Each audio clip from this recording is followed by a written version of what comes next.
Hello, and welcome to a review that I've been wanting to make for a long time. The movie we're talking about today is Brotherhood of the Wolf. A lot of people call this the Bloodborne movie, because it's very obvious that From Software took a lot of inspiration from this movie when they made the game Bloodborne. The time period, the clothing, the weapons, the narrative, yeah, all over the place, this movie screams Bloodborne. Don't get me wrong, it doesn't mimic the game completely. It's not like From Software made a game version of this movie. It's different in a lot of ways, and I love it so much. This movie is so badass. I can't wait to tell you about it. Brotherhood of the Wolf is a French film released in 2001 and was directed by Christophe Gans. This is the same man that brought us the first Silent Hill movie. And if you saw my review on the Silent Hill movies, then you know how much I like that movie. I like this guy's movies. They're pretty cool. When you watch this guy's movies, you can feel the passion in the filmmaking. They're obviously not the most impressive movies out there, and he's definitely not one of the best directors of all time, but goddamn do I love his movies. Aside from the indigenous character Monty, every single primary character in this movie actually existed and lived during the reign of King Louis XV.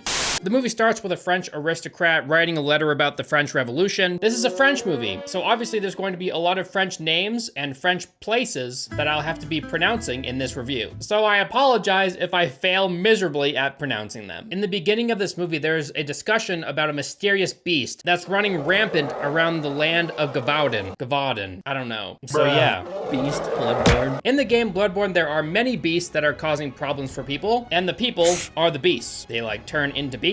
In this movie, there's only one beast, and it's this big ferocious beast, and people aren't really sure what it is and how it's killing people so easily. There's a badass scene of these mysterious men wearing trench coats and their faces covered. They're wearing tricorn hats. One of them gets down off his horse and starts kicking the shit out of all these guys that are harassing a woman. After these guys got their asses kicked, the two men ride away, and one of the guys yells after them, "Welcome to the land of the plague, my lords, and beware of wolf traps." The two main characters in this movie are Knight Grégoire de Fronsac and his good friend Monty. They arrive from Paris to investigate and hunt this beast. They meet with two men to discuss the beast that's causing havoc in the land of Gevaudan. Fronsac is very cute with his long ponytail, and I like his name, Knight Grégoire de Fronsac.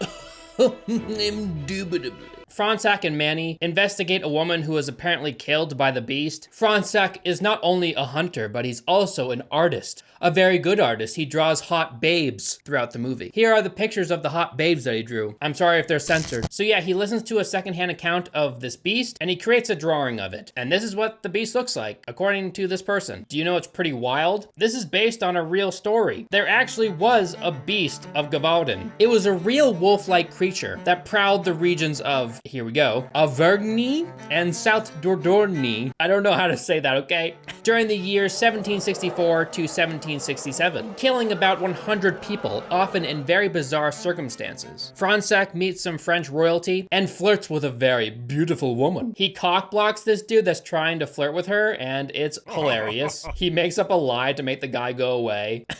Look at the fancy ass outfits these Frenchmen wore. Damn, so frilly and bright and girly. I don't envy these people, because it looks like it would take 10 hours to get ready in the morning. Fronsac then shows off a hairy fish at dinner. I know, it's very strange. One man at the table calls him out, saying that it's a fake. Fronsac admits that it is a fake, but only after a bunch of people at the table start to believe that it's real. This is a lesson that even though something may appear real, things like unicorns, dragons, and giant beasts come from stories alone. So clearly Fronsac does not believe that this massive beast actually exists. There's a very strange interaction between Monty and this woman. A huge crowd forms and Monty starts brawling with these two weirdos. They stick their tongues out at each other and it's kind of silly. Monty has quite the leg power. He uses the move high jump kick a lot and he never misses. So beware. Did I really just make a Hitmonlee joke? Hitmonlee! You're welcome, Pokemon people. But no joke, he literally does use the move high jump kick. Like these guys go flying like they got shot with a cannon. And then these two women come out of nowhere and start fighting him instead. It's so weird. He's like, yeah, I just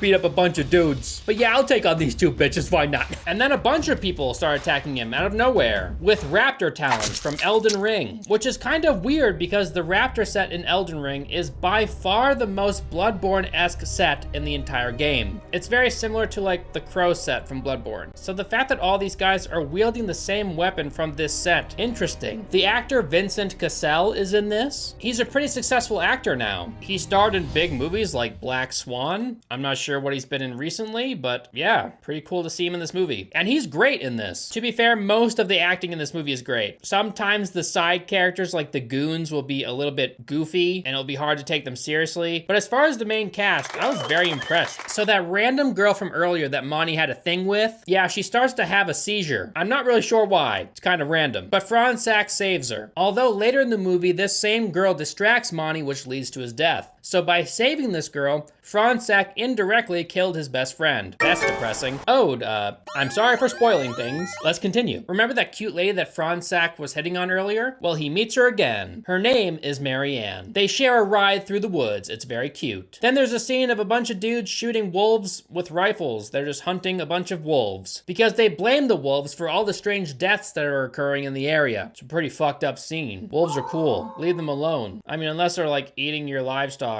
Monty is indigenous, and there's a scene when a bunch of Frenchmen display their racism towards him, and it's very uncomfortable. Monty, however, has very thick skin, and he doesn't get offended at all. Monty is the coolest character in this entire movie. He's a massive badass. Fransak is pretty cool too, but he's like a weird ladies' man, and he tries too hard to be cool in this movie, I feel. He kind of reminds me of John Smith from the Pocahontas Disney movie. Fransak and Monty go to a brothel, and the ladies there, yeah, they look interesting. Why is this lady looking at me like she's the Grinch? It's not a dress, it's a kilt! So the girl at the brothel that Fransak chooses to sleep with ends up cutting him with a knife, and then she licks it. You might want to run, dude. But it just so happens this is a very powerful woman. Her name's Sylvia, and she has a lot of connections. She's not cheap. If she's so powerful, then why does she work at a brothel? Anyway, don't worry about that. She's like the super hot girl at the brothel. You gotta really pay up to sleep with her. And she does stuff with tarot cards. She can tell the future. And then Fransak has a very creepy dream of her killing him, which foreshadows her killing him later in the movie. But then she revives him. I guess he just didn't get to that part in the dream. Even the prostitutes are racist towards Monty. Valentine, what is it? Madam, I won't sleep with a sorcerer. Weeks pass without any sign of the beast. Snow falls, but people are still mysteriously going missing. So Fransak and Monty go searching. They find a frozen corpse, but he has a very strange wound on his face. They're looking for a missing child, and Monty finds it. The lords and ladies of Gevaudan believe that wolves are responsible for all the recent deaths. Fransak knows that wolves rarely attack people, and saw that the wounds on the corpse weren't made by wolves. And the suspicious fang found in the corpse is made of iron. An iron fang? That doesn't sound very natural. What could this beast be, I wonder? Fransak works tirelessly on trying to figure out what the beast is and where it could be. He questions the girl that was rescued about her brother's untimely demise, and we get a flashback memory of what she witnessed. And the beast looks like a giant porcupine bear. Monty uses some indigenous healing technique to revitalize the girl that was rescued. But of course, the people in this building instantly accuse him of poisoning her because he's indigenous. I know I've been kind of goofing on the racism in this movie, but for the time period that this movie is set, it was probably pretty accurate and appropriate to put that in. Time is running out and the king is becoming impatient. He wants this beast dead, and he wants the beast dead now. Fransak is pressured to blame the beast killings on a random wolf. He doesn't want to do this, but he feels like he has no choice. So Fransak alters a wolf's body, increasing the size of it and its jaw size so as to match the estimated size of the beast that's killing people. And this is what it ends up looking like. Yeah, it looks like something out of an anime. Why is it red? Vincent Cassel plays a guy named Jean-Francois. He's Marianne's brother and the antagonist in this movie. He exposes his sister to the fact that Fransak is sleeping with prostitutes. She's very upset by this, so Fransak and Marianne have a falling out. They show off the fake beast in Paris, and Fransak is sworn to secrecy, which is very strange because at the beginning of the movie, Fransak says the monster will be examined thoroughly in Paris. His Majesty wishes it to be brought back and studied in Paris. I guess everybody, including him, must have forgotten this intention by the time this guy arrived to pressure Fransak into doing this. Because obviously, if the beast was examined thoroughly in Paris, they would find out it wasn't real. But whatever. The next scene shows this woman go down into a pit to save her goat. She scrambles to get out, but falls. God damn, this girl needs to play some Fall Guys or something, or get some better shoes. She's attacked and devoured by the beast. There is a cool close-up shot of her eyeball smile as she turns to face the beast, which intensifies the moment. Pretty cool. There's a little bit of a goof in this scene. She goes from holding a nubby-horned baby goat to holding a lamb, then to holding a baby goat again. Why didn't they just keep the baby goat? Why'd they make her hold a lamb randomly? Maybe they just had to get some more shots, but they didn't have access to the goat anymore? Fransak had left the area with Mani. They were pursuing other ventures, but then this guy named Marquis arrives to ask Fransak to return to hunt the real beast for real one last time. He denies the request, so Marquis gives him a letter from Marianne. Earlier, Sylvia, the prostitute that Fransak was seeing, met up with Marianne and convinced her that Fransak loves her, which led to her forgiving him and sending him a letter to return. So Fransak travels back to Gevaudan and meets Marianne. And I guess the beast is in this house. Yeah, it's just chilling in the cellar. This guy goes down there and he's attacked by it, and then it like bounces through the floor. Holy shit, this thing is strong. Yeah, things get out of hand very fast. The home is absolutely destroyed. This large spiny beast stops just before eating Marianne. It's then called back to its master. It's revealed that this is some sort of bear wearing man-made armor. It's wearing a cuirass, I guess. The CGI for this bear is not the best, but I'm sure in 2001 it was serviceable. In the next scene, Fransak and Mani train to take down the beast and its handler. There's an underground dog pit fighting scene where the weird girl from the beginning of the movie is seen. I'm just gonna call her the wolf girl because I think the weirdo people in this movie are called the wolf people, like the wolf clan or something. The beast is let into the ring to kill 3 dogs. So obviously all the people in this room are reprehensible assholes. They should have very bad things done to them. It should hurt. Let me just say that. Don't age restrict me. Mani says this: "Tonight we will dance the dance of blood." Tonight, we will dance the dance of blood. We will dance the dance of blood.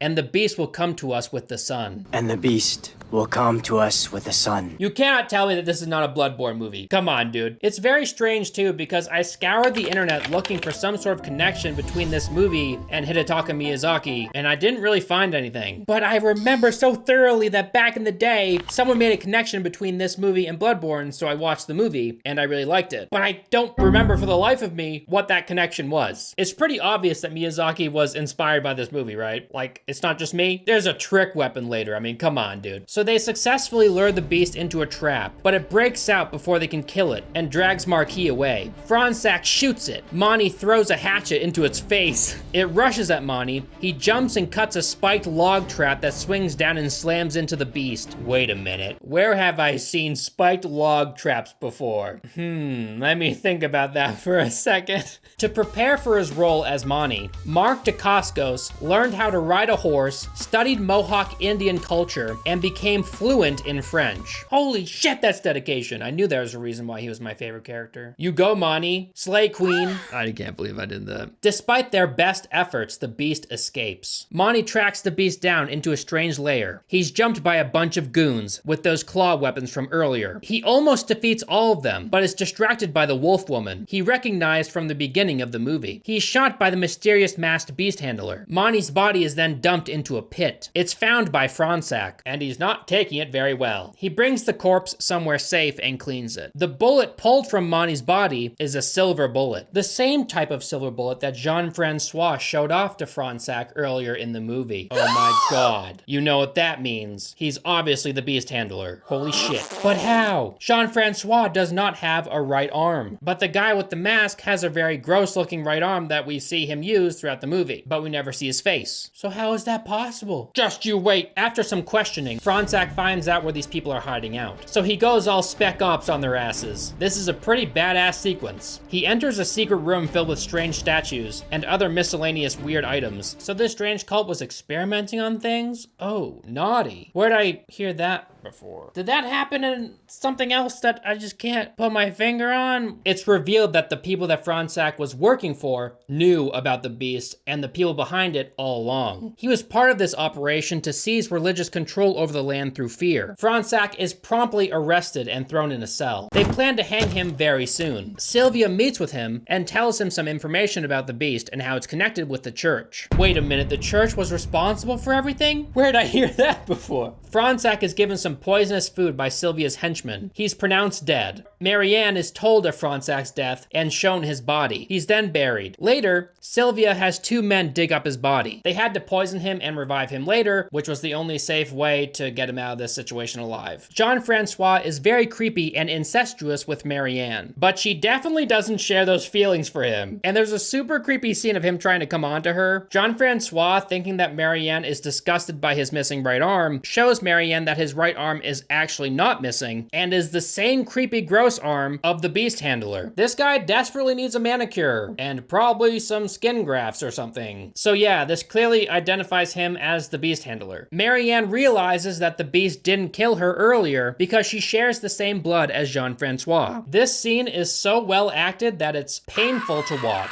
It's implied that Jean-Francois, he did the thing with Marianne against her will, you know, like... Fronsac returns from the dead, his face painted the same way Mani's was the day he died. He interrupts this gathering of masked men and shouts their names out for all to hear. I'm unsure how he knows who these people are behind their masks. I know he knows that they're somewhere in this room, but the fact that he knows who they are, maybe he's just making good guesses. But whatever, that doesn't matter because he spins into the room and he whips out 2 swords. His entrance is very fancy. So the way Fronsac did that spinning blade trick, the actor had to hold a knob that was attached to the hilt of the swords between his fingers. The knobs can be most clearly seen after he scalps the gypsy leader. Fronsac fights and takes down a bunch of their goons. The fight scenes here are pretty fun. Suddenly a bunch of Frenchmen appear from the darkness and fire on the cultists. Sylvia is there and she kills the weird wolf woman with a fan blade. Fronsac and Jean-Francois have a little duel. Jean-Francois wields a sword whip, a trick weapon. Oh my god, like the cane whip from Bloodborne kinda, you know? But Jean-Francois' sword whip in this movie was inspired by Ivy's sword whip in the video game series Soul Calibur, which is kind of interesting because then this movie would go on to inspire another video game. Jean-Francois ends up killing himself with Fronsac's sword. Just watch this scene play out.